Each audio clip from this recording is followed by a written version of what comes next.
recently replaced by a new one.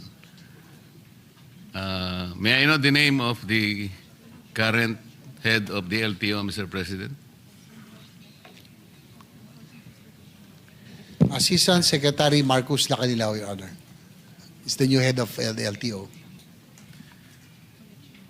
May we know, Mr. President,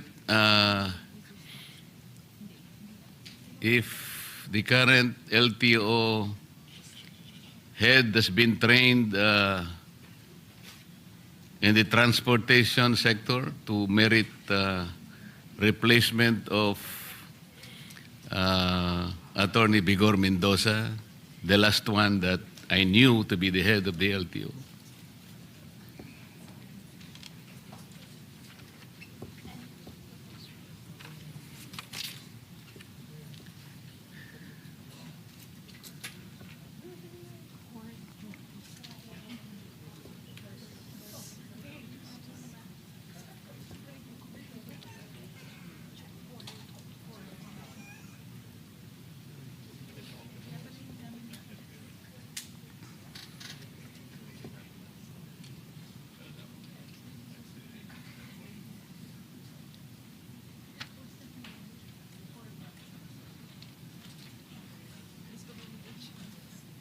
Your Honor, Mr. President, he is beside me right now. He said that he has been active in the motoring sector and at one time part of in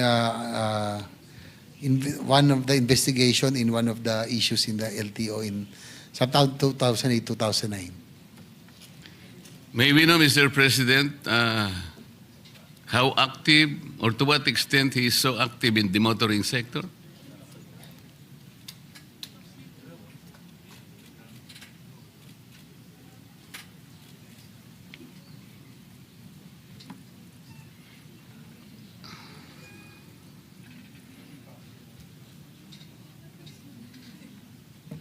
Your Honor, Mr. President, according to the LTO head, he was active in the motorsports before, car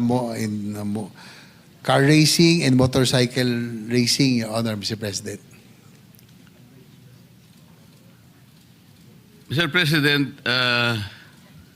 pagka ikaw ba ay nasa car racing or anumang klaseng racing yan o horse racing halimbawa, does that qualify you automatically as head of the LTO? Alam po ninyo, Mr. President, doon lamang po sa mga core functions ng LTO, to name a few, issuance of licenses and permits, motor vehicle registration, enforcement of LTO laws, adjudication of traffic cases, collection of revenues for the government. Nandiyan pa yung napakarami po. Why do you think he merited to be the head of the LTO by being a car racer, Mr. President?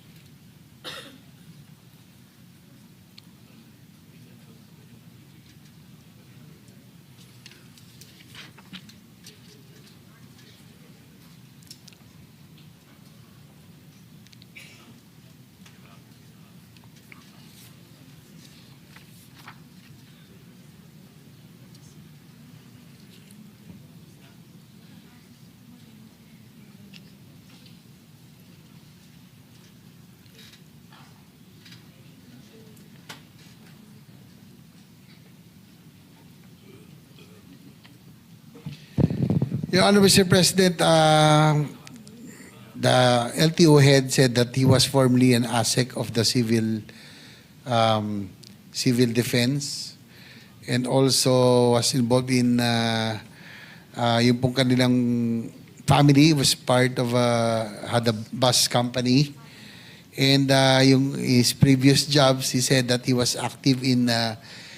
really active in the motoring industry and also importation of cars. So more or less yun po yung kanyang knowledge po about itong mga vehicles and all, Mr. President. I can sense the difficulty, Mr. President, in trying to show some credentials to relate himself to the transportation sector. O dahil ba you own a bus company, for example? O nasama ka sa mga car enthusiast? O nakapanood ka ng pelikula about the vehicles? Kasi po ang pinag-uusapan natin, Mr. President, napakalaki po ng problema ng ating transportation industry. Hanggang ngayon po, without belittling the efforts of the previous occupants of that office, Mr. President, hanggang ngayon po talaga, pagka po pinag-usapan ng EDSA, EDSA lang po. Sasakit na po lahat ang ulo natin. Pagkatapos, ngayon po, meron na namang mag-ahead. Hindi ko nga po alam kung bakit tinanggal yung dati. Bakit po ba tinanggal yung dati, Mr. President?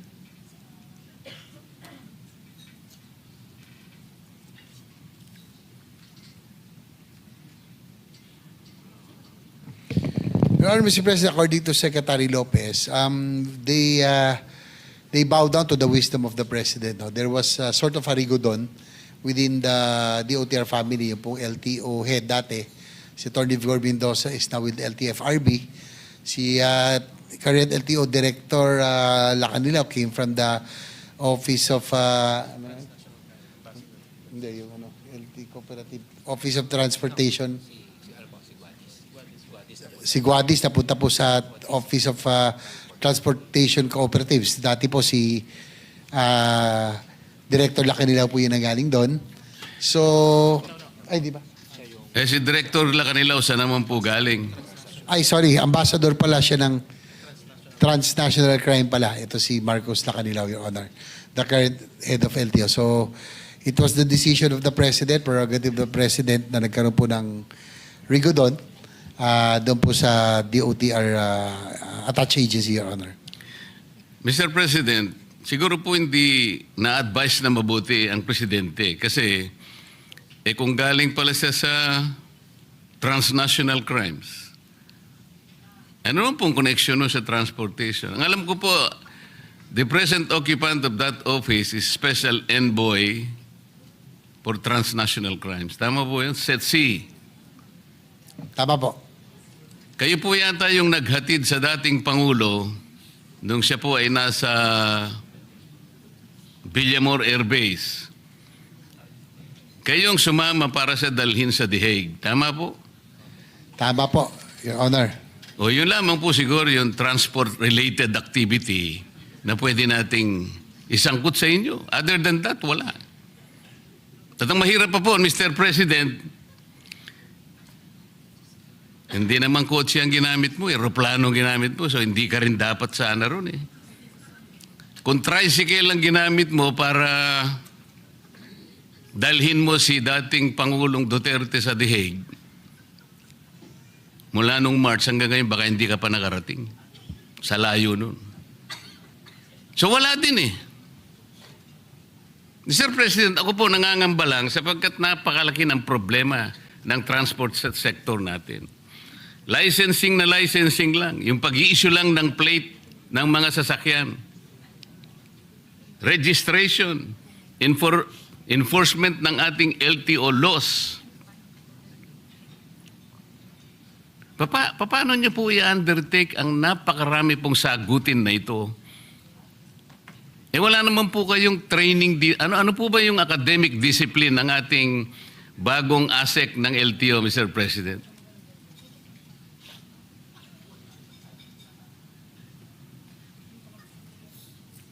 Your Honor, Mr. President, according to our LTO Director, as additional credentials, he's a road safety advocate and he is a civil engineer by profession, Your Honor.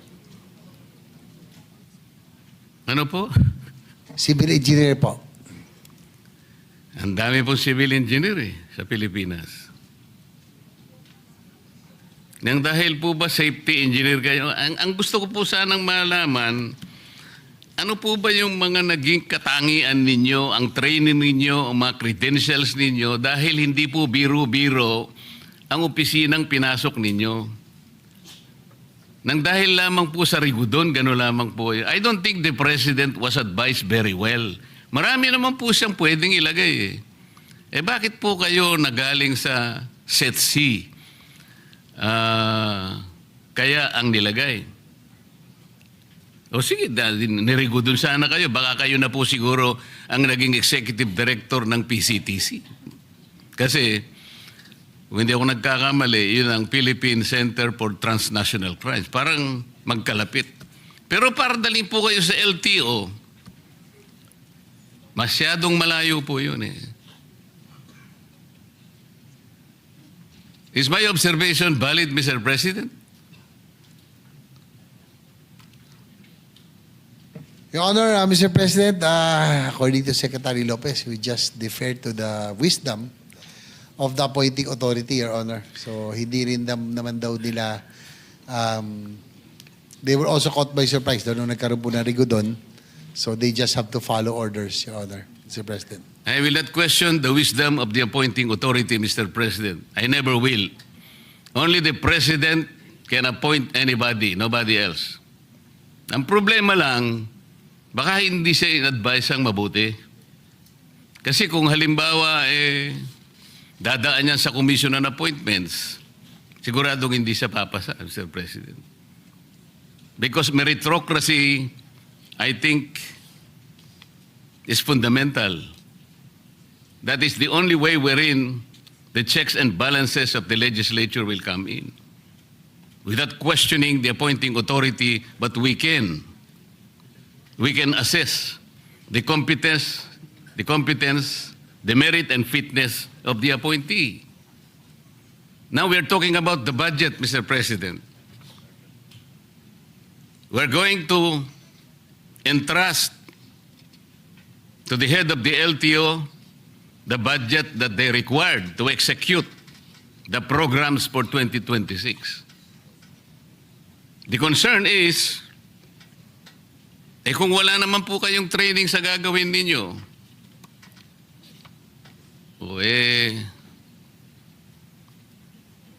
baka po,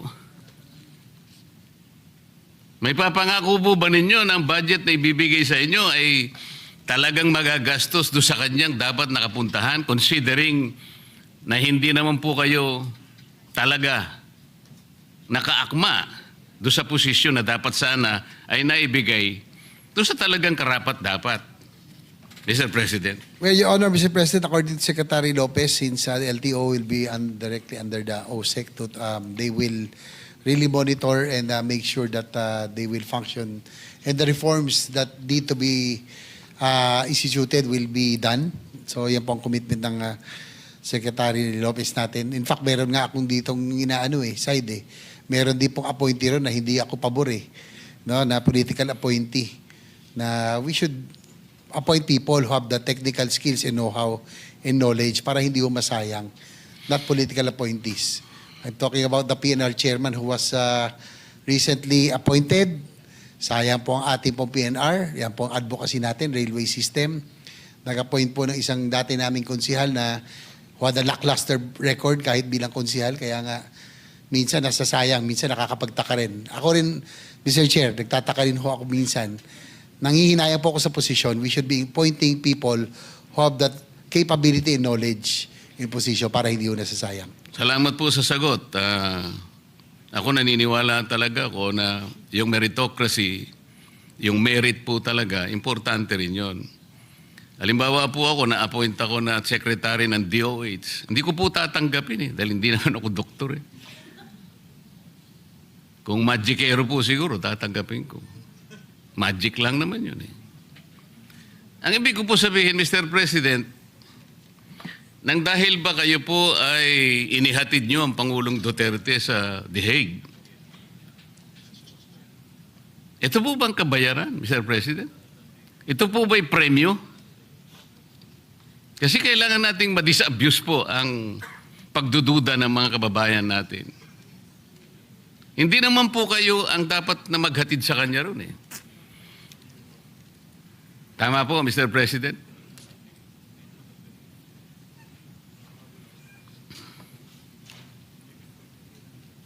Your Honor, sabi po ni Asik Lacanilaw, siya nga po, he confirms that he was one of those on the plane with the former president. Opo, Hindi na wala po namang siya. pagdududa doon and there's no debate in that.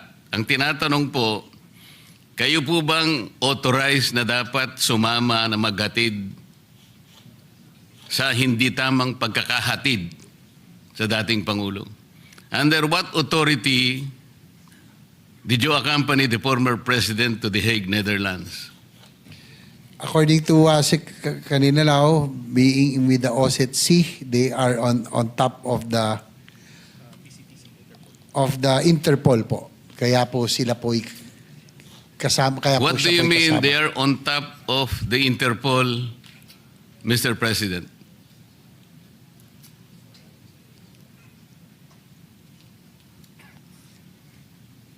Does he mean, Mr. President, he is the local counterpart of the Interpol in the Philippines?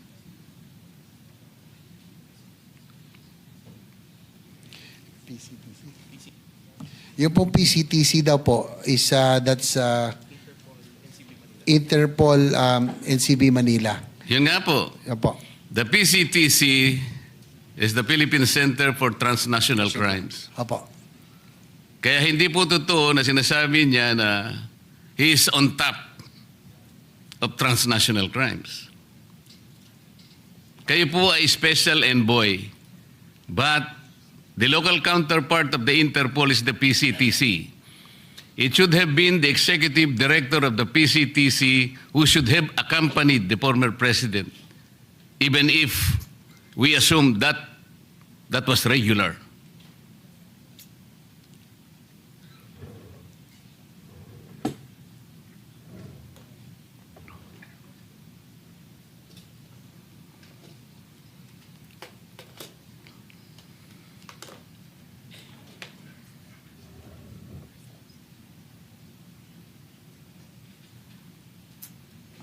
According to Asik Lacanilaw, that meron po daw siyang dokumento that he was well documented for him to be able to accompany the former president to The Hague, being the head of OSCE. PCTC is the operational arm. So, Tapos yung PCTC po is the operational arm under OSCE, Your Honor, Mr. President. So yun po yung kanyang personality or credentials for being the former president. Can you give us a copy of that document, Mr. President? According to Asik Lacanilaw, it's with the Office of the President, Your Honor. Ano po? Nasa OP daw, sa Office of the President. Or the Office of the Executive Secretary.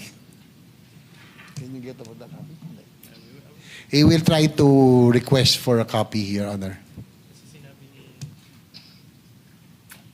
What does the document say, Mr. President?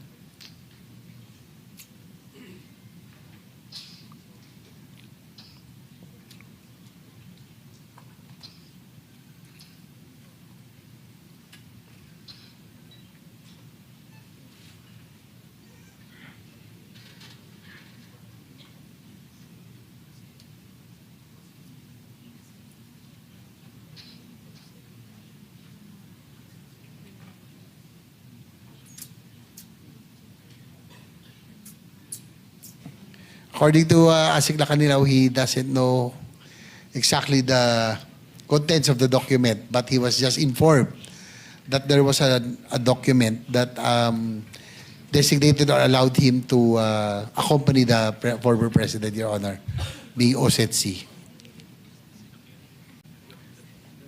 Why do you think, Mr. President, I should believe that statement? He referred to a document which content he doesn't know.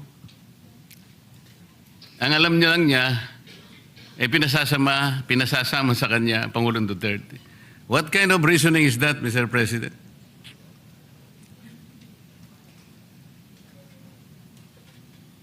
Sabihin nyo na yung totoo para matapos na ako. Kasi sandali lang naman sana ako eh. Kung hindi lang paligoy-ligoy kayo, tapos na ako eh.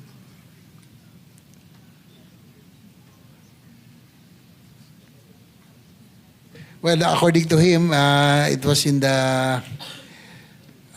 nung nagkaroon daw ng investigation dito regarding that, according to Secretary Remulla of the LG, that yun lang po na sinasabi that he was well documented when he accompanied the former President, Your Honor.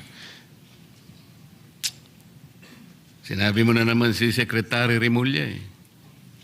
Eh, puro kwentong kutsero naman ang... Ganito na lang. Kung sakasakali, Mr. President, kung sakasakali lang naman, ano,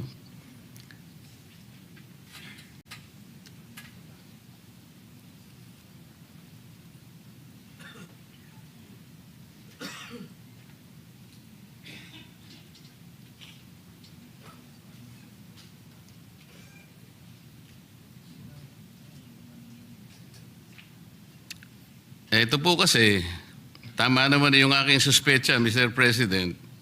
There was already an admission on the part of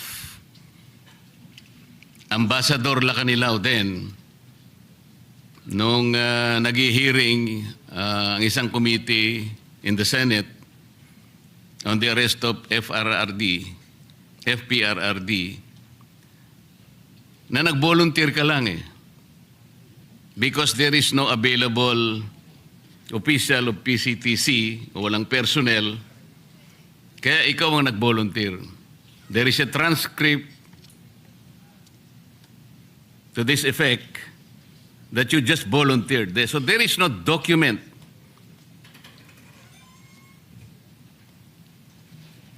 So, which is very, very clear, Mr. President, that he himself volunteered due to the unavailability of personnel from PCTC. So he arrogated upon himself something that was not lawfully delegated to him. Sa Naghatid, talagang parang bayad lang. Parang pa-premyo lang sa kanya ito. Kaya pala hindi niya maipaliwanag kung bakit siya. Alam mo, Mr. President, ganito po yan eh. Lahat po ng notice ng isang korte, lahat ng subpoena o anumang klase ang ipatupad ng korte, yung sheriff po ang nagdadala. Kumbaga, yung PCTC dapat ang nagdala sa Pangulong Duterte. Pero kayo po nag-volunteer. Tama po. Ito Yes, po Your ang Honor, transcript. Yes, Your Honor, Mr. President.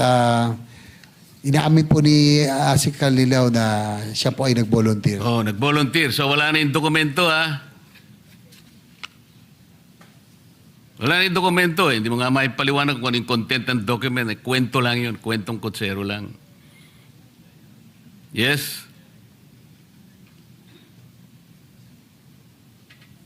Well, sabi po kasi niya, yun daw yung nabanggit nung sa Senate hearing na he was documented. You were documented as what? Kanina dokumento yung sinasabi mo, ngayon ikaw na ang dokumento. Ano ba yun? Nung siya po ay nag-voluntaryo, kinakailangan daw mabigyan ng dokumento para po siya po ay makaalis. At So makasama. okay, the document says that you volunteered. Kasi nasa transcript talaga ng Senate, ano eh.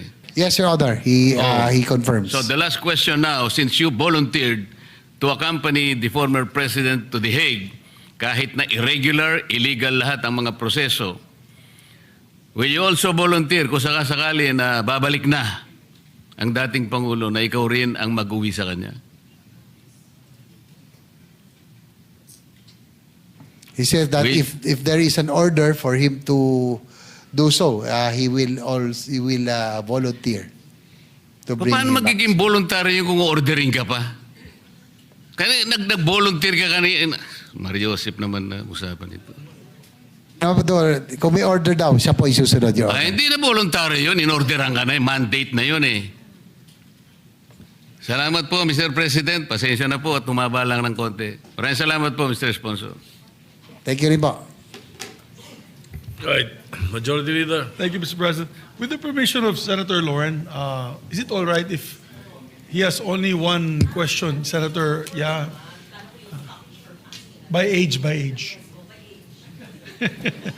Mr. Age before beauty. Mr. President, may we recognize for a few questions our Senate President Pro Temp, with the permission, of course, of Senator